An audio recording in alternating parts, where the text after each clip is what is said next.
KSU Karunagappally നിയോജക മണ്ഡലം committee football tournament സംഘടിപ്പിച്ചു. കാൽപന്താണ് ലഹരി എന്ന സന്ദേശമുയർത്തിയാണ് ടൂർണമെന്റ് നടത്തിയത്.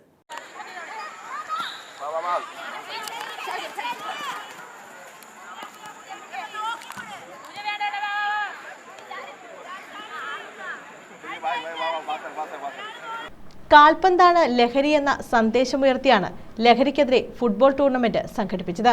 KSU കരുനാഗപ്പള്ളി നിയോജക മണ്ഡലം കമ്മിറ്റിയുടെ നേതൃത്വത്തിലായിരുന്നു ടൂർണമെന്റ്. CR മഹേഷ് MLA മത്സരങ്ങളുടെ ഉദ്ഘാടനം നിർവഹിച്ചു.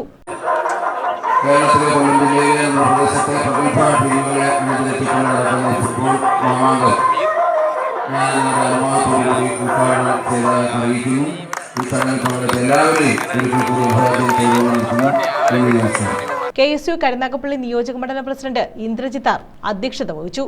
കൊല്ലം ജില്ലാ president Anwar Sulfikar kick off നിർവഹിച്ചു. ടൂർണമെന്റിൽ കരുനാഗപ്പള്ളി എക്സൈസ് ഓഫീസേഴ്സും പങ്കാളികളായി.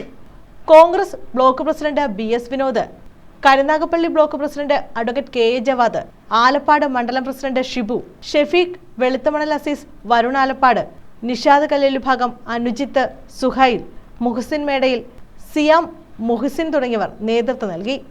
16 ടീമാണ് മത്സരത്തിൽ പങ്കെടുത്തത്. Vidyadhiraja college football team champions trophy നേടി. വള്ളിക്കാവ് ഫുട്ബോൾ ടീമാണ് റണ്ണേഴ്സപ്പ് ആയത്. News bureau, Karunagappally.